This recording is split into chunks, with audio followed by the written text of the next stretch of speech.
लेंदी है इसलिए और बहुत इंपॉर्टेंट भी है, इसलिए हमने इसको पार्ट पार्ट में सेपरेट किया है ताकि आपकी समझ आसानी से बन पाए।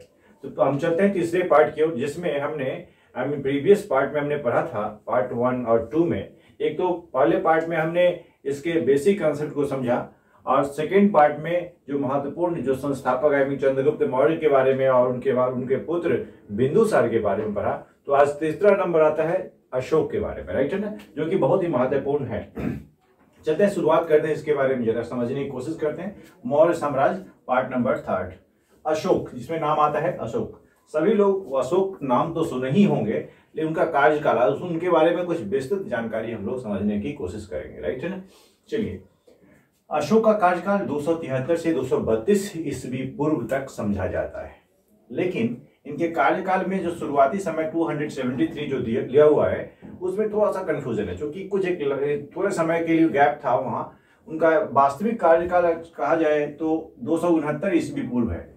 इसमें एक विवाद का विषय है, लेकिन इसको आप याद रखें 269 ईसा पूर्व, राइट है ना।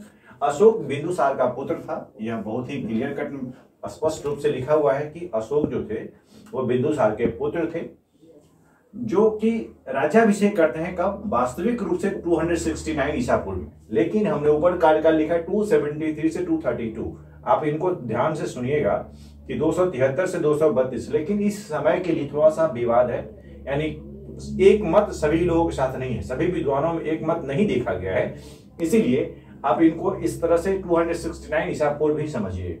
इससे पहले वह उज्जैन के राज्यपाल थे। दो बात याद हो गया कि अशोक बिंदुसार के पुत्र थे, जिनका कार्यकाल वास्तविक राज्यारोहण जो है वह 269 ईसा पूर्व में हुआ था।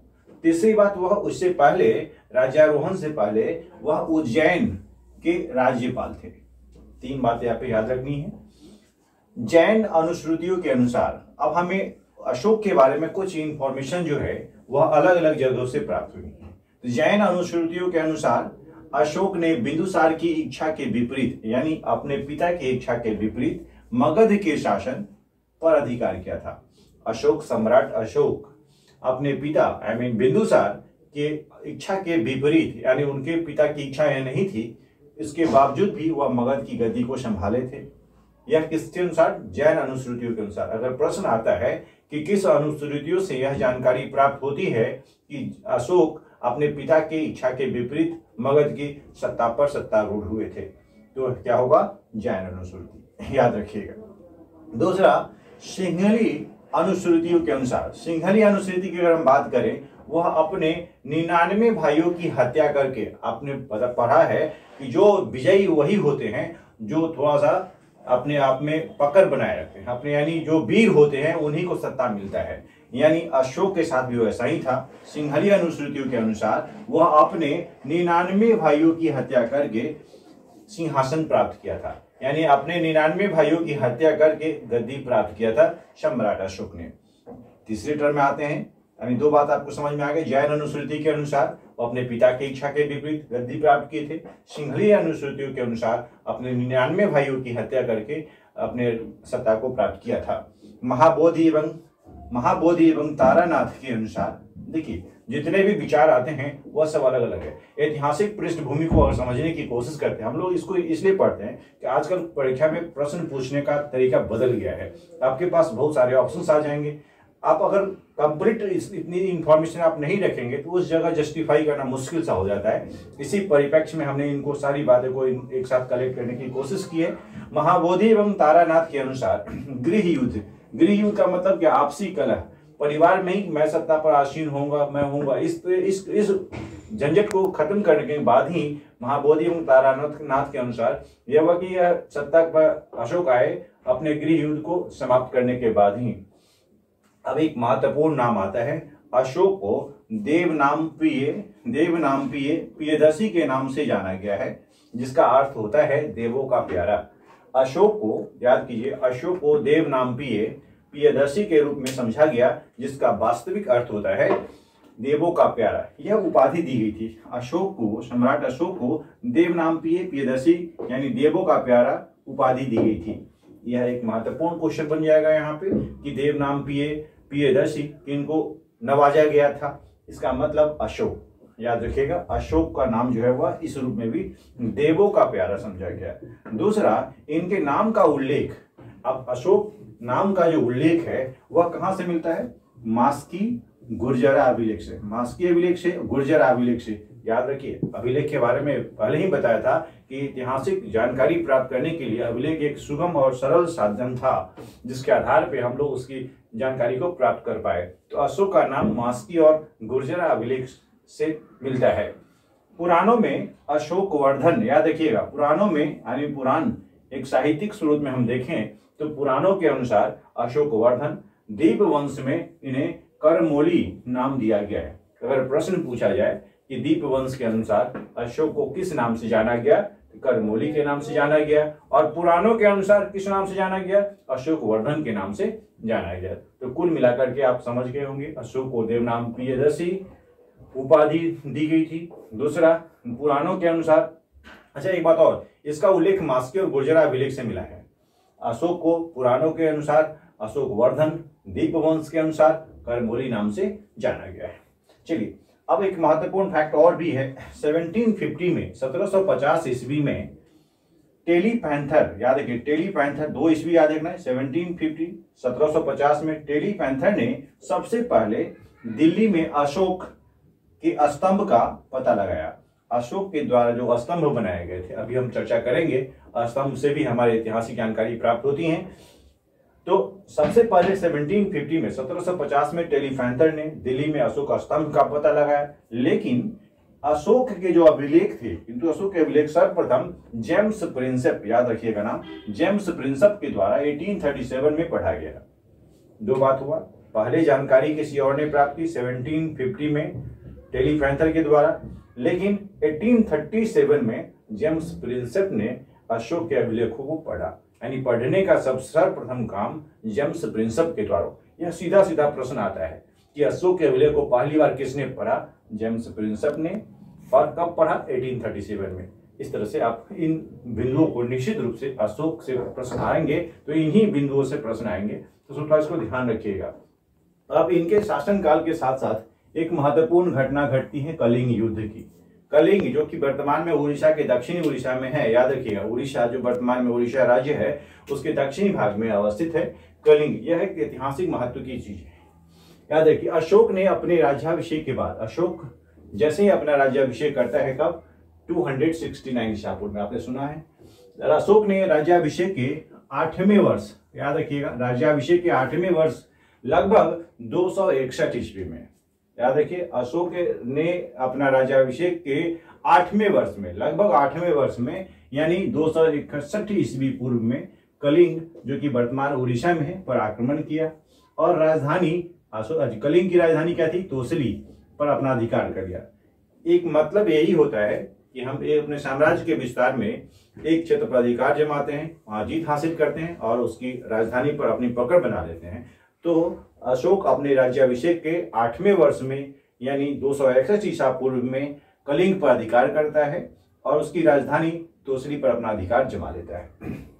अशोक के 13वें शिलालेख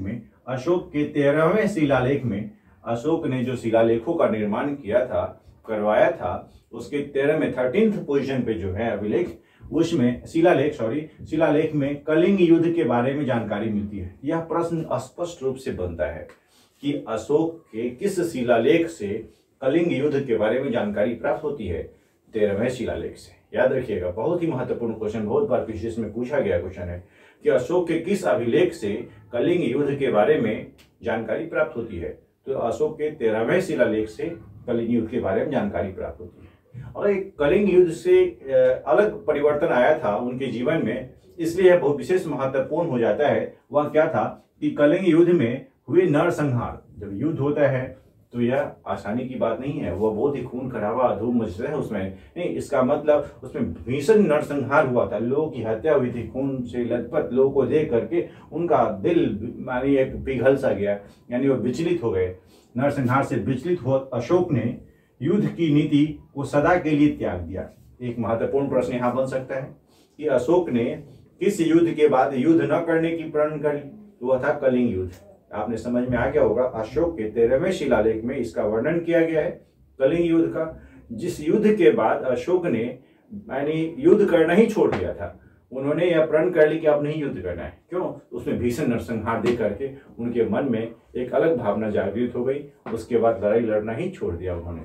कलहन की राजतरंगी, अब इस बातों को समझने के बाद कलहन की राजतरंगी, याद रखिएगा आप, राजतरंगिणी की लेखक कौन है? कलहन। याद रखिए, राजतरंगिणी के लेखक कलहन। यानी कलहन की राजतरंगिणी से पता चलता है कि उसका अधिकार कश्मीर पर भी था। यानी अशोक का अधिकार अन्य क्षेत्रों पर भी था, लेकिन कश्मीर पर भी अधिकार था। इसकी जानकारी कहां से प्राप्त होती है? कलहन की राजतरंगिणी से। यानी राजतरंगिणी में जो कुछ भी वर्णन किया गया है वह कलहन के द्वारा की गई। इसमें अशोक के द्वारा जो साम्राज्य का विस्तार हुआ उसमें कश्मीर पर भी अधिकार जो है उनका था। इसके बारे में चर्चा उन्होंने की है। इसके अनुसार धर्मारिणी बिहार में अशोकेश्वर, याद रखिएगा, अशोकेश्वर नामक मंदिर की स्थापना करवाई। याद रखिए, धर्मारिणी याद रखिएगा कि धर्मारिणी बिहार में अशोकेश्वर मंदिर का निर्माण इसने करवाया था, अशोक ने। कश्मीर में श्रीनगर नामक जगह तथा नेपाल में है ना देवपतन नामक नगर बसाने का कार्य भी अशोक के द्वारा ही हुआ है।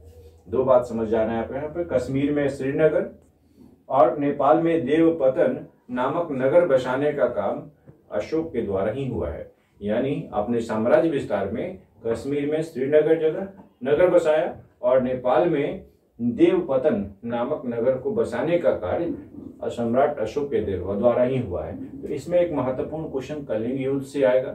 कलिंग युद्ध जो उड़ीसा से संबंधित है, इस युद्ध में सम्राट अशोक ने अपने आप को परिवर्तित कर दिया था इस भीषण नरसंहार को देखते हुए, इसलिए इसका विशेष महत्व हो जाता है।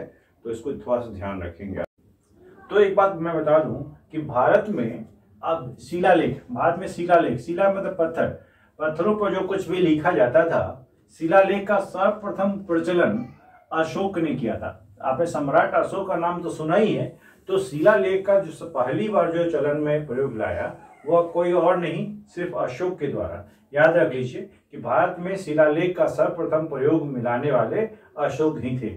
अभिलेखों द्वारा जनता को संबोधित करना, यानी अभिलेख के माध्यम से जनमानस को एक तरह से संबोधित करना, यह पहली बार अशोक के द्वारा ही संभव हो सका। तो अशोक के बारे में दो जानकारी प्राप्त हो गई कि शिलालेख का प्रयोग सबसे पहली बार अशोक के द्वारा, दूसरा जनता का संबोधन शिलालेख के द्वारा या अभिलेख के द्वारा, यह भी सम्राट अशोक के द्वारा ही किया गया। ये दो बातें महत्वपूर्ण। अब समझना है यह अभिलेख के हमने तीन भाग ऐसे कर रखे हैं, शिलालेख, स्तंभलेख और गुहालेख। अब हम समझने की कोशिश करेंगे आखिरकार शिलालेख क्या। शिलालेख में दो हुए, एक बृहद शिलालेख और एक लघु शिलालेख। यानी बृहद और लघु आप याद रखिए। लघु शिलालेख जो छोटा, पत्थरों पर जो कुछ भी लिखा जाता था, जो अगर संक्षिप्त में लिखी गई है उसको हम लघु के नाम से जानते हैं। लघु मतलब छोटा ही होता है, बृहद का मतलब विस्तार से वर्णन हो तो बृहद। तो शिलालेख भी दो टाइप के हो गए। स्तंभलेख, स्तंभ पिलर पर जो कुछ भी जानकारियां प्रोवाइड की जाती थी वे हो गए स्तंभलेख। वो भी दो तरह के होते थे, दीर्घ स्तंभ और लघु स्तंभ। तो इसको समझना बहुत ही आसान है। शिलालेख, दीर्घ शिलालेख और यानी बृहद शिलालेख और लघु शिलालेख, दीर्घ और लघु स्तंभ, इस तरह से आप याद रखें। और गुहालेख की अगर बात करें तो गुहालेख मतलब क्या होता है, आजीवक संप्रदाय को रहने के लिए जो घर बनाया जाता था, गुफाओं को काट करके, बराबर की गुफाओं के बारे में मैं इसके बारे में विस्तार से चर्चा करूंगा आगे। गुफाओं में उत्कीर्ण लेख, जो कुछ भी गुफा को काट करके जो कुछ भी जानकारियां हम वहां से प्राप्त करते थे या एक गुफा कंदरा बनाया जाता था, इसको हम बोलते हैं गुहालेख। इस तरह से शिलालेख, स्तंभलेख और गुहालेख ये सब भाग हो गए अभिलेख के। इसकी जानकारी सबसे पहले यानी प्रयोग में लाने वाले अशोक ही हुए। चलिए, अब अशोक के बृहद, ध्यान रखना है कि अशोक के बृहद शिलालेखों की संख्या कितनी है? 14 है। बृहद, अब आप समझ सकते हैं, जिसमें विस्तार से किसी चीजों के बारे में जानकारी जानकारी दी गई हो, उसकी संख्या कितनी है? 14। याद रखना 14 है। याद रख लेना है कि शिलालेखों की संख्या कितनी है? 14। अब एक बात और समझिए, जिसमें हमने 8 नाम लिखे हैं यहाँ पे, जो कि बहुत ही महत्वपूर्ण है, जिसके बारे में हम लोग क्रम से समझेंगे। देखिए, यह नाम जो है अभी आपने देखा कि बृहद शिलालेखों की संख्या 14 है। तो शाहबाजगढ़ी मानसेहरा, ये जो दो है, याद रखिए शाहबाजगढ़ी और मानसेहरा, ये जो दो हम शिलालेख की चर्चा करें, ये जो महत्वपूर्ण है दो नाम शाहबाजगढ़ी और मानसेहरा, ये जो अभिलेख हैं वह कहाँ है? पेशावर और हजारा। ये दोनों एक्चुअली वर्तमान में पाकिस्तान में है। कहाँ है? पाकिस्तान, याद रख लीजिए, वर्तमान में या पाकिस्तान में पड़ता है शाहबाजगढ़ी। क्योंकि ये जो मौर्य शासन काल में अशोक का जो समय था, इस समय इतना विस्तार हुआ था कि उधर अफगानिस्तान के क्षेत्र से लेकर के इधर बंगाल की खाड़ी तक और दक्षिण में भी मैसूर, कर्नाटक जो आप समझ रहे हो ना, यहाँ तक इस तरह से फैला हुआ था। तो शाहबाजगढ़ी जो कि पेशावर में है, वर्तमान में पाकिस्तान, मानसेहरा अभिलेख जो कि हजारा है। ये हमने 8 नाम जो लिखे हैं वह उसमें से विशेष हैं, यानी जिसकी चर्चा बृहद शिलालेखों में होती है। कालसी जो कि उत्तराखंड, देहरादून लिखा मैंने, यानी उत्तराखंड राज्य में पड़ता है। गिरनार अभिलेख जो कि जूनागढ़ गुजरात से संबंधित है। धौली जो कि पुरी में है, यानी यह उड़ीसा राज्य में है। जौगढ़ ये भी गंजाम जगह पे, जो कि यह भी उड़ीसा में ही पड़ता है। सोपारा जो कि महाराष्ट्र मुंबई थाने में है। एरगुड़ी जो कि कुर्नूल आंध्र प्रदेश में है। तो कुल मिलाकर के जो हमने 8 नाम लिखे हैं, यह बृहद शिलालेखों में गिनती है इनकी। तो इसमें आप याद रखिएगा शाहबाजगढ़ी और मानसेहरा को विशेष रूप से। मैंने जस्ट एक नाम बता दिया कि ये किस राज्य से संबंधित है, क्योंकि इनका चर्चा विशेष है। सभी तो महत्वपूर्ण होते ही हैं, लेकिन उसमें कुछ खास महत्व के हैं, ये सब खास महत्व वाले हैं।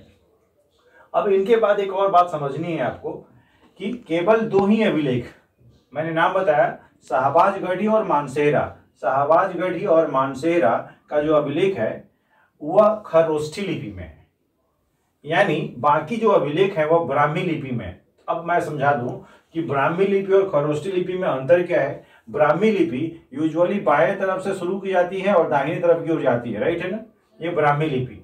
जबकि खरोष्ठी लिपि जो है वह दाहिने से शुरू की जाती है, बाईं ओर लिखी जाती है। यानी दाएं से बाएं ओर लिखी जाने वाली लिपि जो है खरोष्ठी लिपि है, और बाएं से दाएं लिखी जाने वाली ब्राह्मी लिपि है। तो जो अशोक के शिला अभिलेख हैं उनमें से मात्र 2, शाहबाजगढ़ी जो कि पेशावर में है और मानसेहरा जो कि हजारा, आई मीन दोनों वर्तमान में पाकिस्तान के क्षेत्र में है।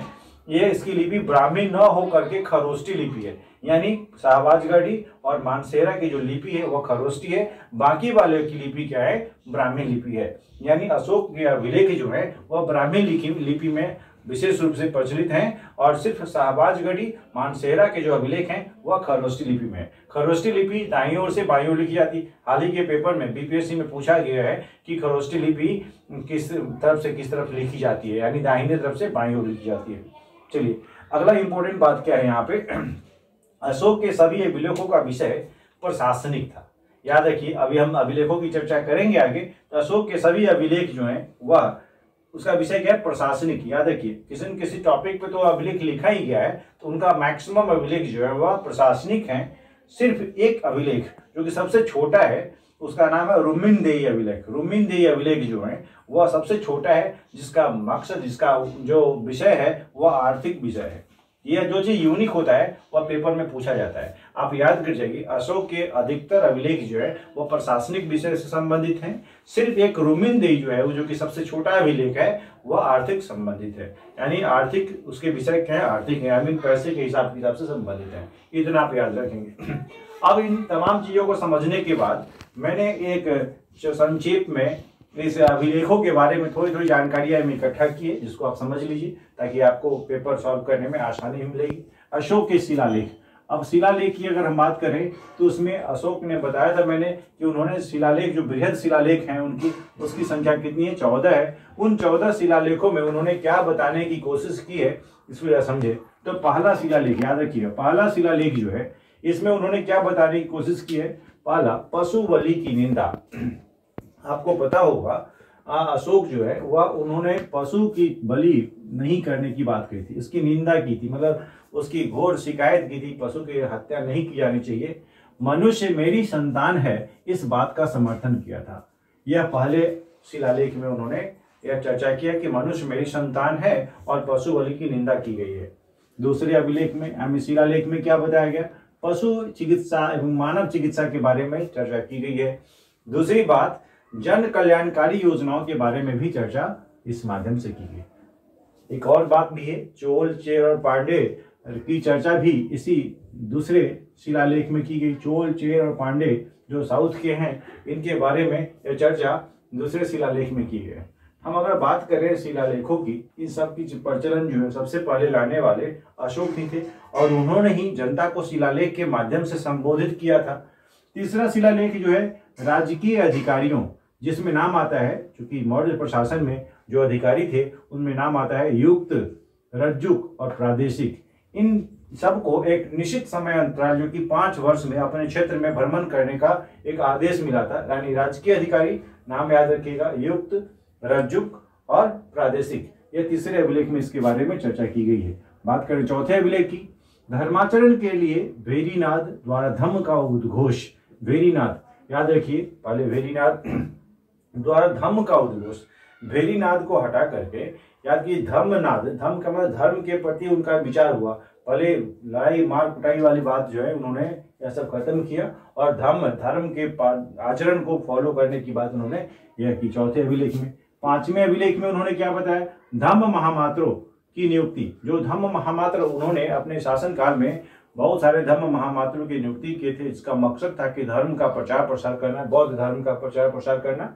एक्चुअली इसके संबंध में याद कीजिए कि जो अशोक जो थे वह ब्राह्मण कुल से संबंधित थे। उसके बाद में ऐसा माना गया कि वह बड़े भाई के कहने पर बुद्ध धर्म को अपना लिया। एक तरफ दूसरी जानकारी और भी मिलती है कि उन्होंने यानी दीपवंश महावंश में और कुछ जानकारी दी गई है, लेकिन वास्तविकता यह है कि उपगुप्त से उन्होंने बौद्ध धर्म की शिक्षा ली थी। याद कर जाइए, एक नाम याद रखना है आपको कि अगर अशोक ने बौद्ध धर्म का प्रचार प्रसार किया तो उसकी शिक्षा उन्होंने उपगुप्त नामक बौद्ध भिक्षु से लिया था।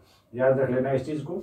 अब आगे हम बात करते हैं धर्म महामात्रों की नियुक्ति और मौर्यकालीन समाज के बारे में विस्तार से चर्चा 5वें शिलालेख से मिलता है। तो 2 बातें याद रखना जो कि बहुत इंपॉर्टेंट है, कि धर्म महामात्रों की नियुक्ति 5वें शिलालेख से मिलता है और मौर्यकालीन सामाजिक व्यवस्था के बारे में जानकारी। छठा अभिलेख में क्या होता है, आत्मनियंत्रण एवं जनता किसी समय राजा से मिल सकता है, यह जानकारी हमें छठे शिलालेख से मिलता है। आत्मनियंत्रण, अपने आप को एक नियंत्रित रखना। दूसरा, जनता अपने इच्छा अनुसार, जनता की इच्छा हो रही कि हम राजा से मिलें, वो अपनी स्वेच्छा से मिल सकते हैं किसी भी समय, ऐसा कोई प्रतिबंध नहीं होगा। इसकी जानकारी छठे शिलालेख से मिलती है। 7वां शिलालेख सभी संप्रदायों के लिए सहिष्णुता की बात की गई है। हम जितने भी संप्रदाय के लोग हैं सभी लोग एक साथ रहें, उनकी बात समझी जाए, इसकी बात जो 7वें शिलालेख में की गई है। 8वां शिलालेख अगर देखें, धर्म यात्राओं का उल्लेख। धर्म के लिए उन्होंने अनेक जगह की यात्रा की। उनके द्वारा जो धर्म महामात्र थे उनका कहीं बहुत जगह आना जाना हुआ। इसकी तमाम चीजों की जानकारी 8वें शिलालेख से हुई है। बोध गया भ्रमण, बोध गया जो कि एक धर्म का एक केंद्र था, तो वहां का भी उल्लेख जो है इसी 8वें शिलालेख से मिलता है। यानी धर्म यात्राओं का उल्लेख और बोध गया का भ्रमण, यह 8वें शिलालेख से जानकारी प्राप्त होती है। बात करें 9वें शिलालेख की, देखिए लगातार अगर हम शिलालेखों को पढ़ते जाएं और एक तरफ इसको समझते हैं थोड़ा सा दिक्कत होती है, इसलिए बार बार आप इसको एक बार रिकॉल करते रहिएगा, आसानी से समझ में आएगा। 9वां शिलालेख जो कि धम्म समारोह से संबंधित है और साथ का यानी शिष्टाचार का उल्लेख सिर्फ 9वें शिलालेख में। प्रश्न आया था एक बार कि शिष्टाचार का उल्लेख किस शिलालेख से मिलता है, 9वें शिलालेख से मिलता है। 10वां शिलालेख याद रखिएगा, कि राजा एवं अधिकारी प्रजा के हित में सोचे। यह बहुत इंपॉर्टेंट है कि 10वें शिलालेख में अशोक ने अपने 10वें शिलालेख में इस बात का जिक्र किया है बहुत ही स्पष्ट रूप से कि राजा हो या उसके मंत्री, उसके जो अधिकारी हैं, वे निश्चित रूप से प्रजा के वेलफेयर के लिए, उनके हित के लिए ही काम करे। ख्याति एवं गौरव की निंदा की गई। आपको अगर कोई ख्याति मिल जाती है तो उसकी उन्होंने निंदा की है, क्योंकि नहीं, ऐसा होने पर वे लोग काम करना छोड़ देते हैं, इसलिए ख्याति और गौरव की उन्होंने निंदा की है। और धम्म की नीति को श्रेष्ठ बताया है, धम्म की नीति को श्रेष्ठ बताया, यह जानकारी 10वें शिलालेख में है। 11वें शिलालेख की बात करें, इसी तरह 11वें शिलालेख में उन्होंने धम्म की नीति में क्या क्या बातें होंगी इस बातों का चर्चा की है, धम्म की नीति की व्याख्या की है उन्होंने 11वें शिलालेख में। 12वें शिलालेख में क्या है, सर्वधर्म समभाव, यानी सभी धर्म समान है, इस तरह का विचार उन्होंने बताया है। स्त्री महामात्र की चर्चा भी की है, जिस तरह से धर्म के प्रचार के लिए सिर्फ पुरुष नहीं, अब स्त्रियों की भी भागीदारी उसमें शामिल की गई, यह जानकारी 12वें शिलालेख से मिलती है। 13वां शिलालेख जो कि सबसे महत्वपूर्ण है, इसमें कलिंग युद्ध, मैंने कुछ बताया था, कलिंग जो कि उड़ीसा का वर्तमान दक्षिणी इलाका है, उसके युद्ध का वर्णन। यह युद्ध उनके हृदय विदारक एक तरह से कहिए आप। इसमें इतनी नरसंहार हुई, इसके बाद उन्होंने लड़ाई लड़ना ही छोड़ दिया था। तो कलिंग युद्ध का वर्णन 13वें शिलालेख से मिलता है। पड़ोसी राज्यों का वर्णन भी 13वें शिलालेख से मिलता है, और अपराध करने वाली आटविक जातियों का भी वर्णन इसी शिलालेख से मिलता है। 13वां शिलालेख विशेष महत्व का हुआ। कलिंग युद्ध का वर्णन, पड़ोसी राज्यों का वर्णन, जो आक्रमण करने वाली प्रजातियां थी उनका भी वर्णन 13वें शिलालेख से मिलता है। और 14वां शिलालेख, चूंकि हमने बताया था कि उन्होंने 14 शिलालेख स्थापित किए थे। उन्हें अशोक ने जनता को धार्मिक जीवन व्यतीत करना, अशोक ने स्पष्ट रूप से निर्देश दिए थे कि आप अपना जीवन धार्मिक धर्म के आचरण के अनुसार ही व्यतीत करें।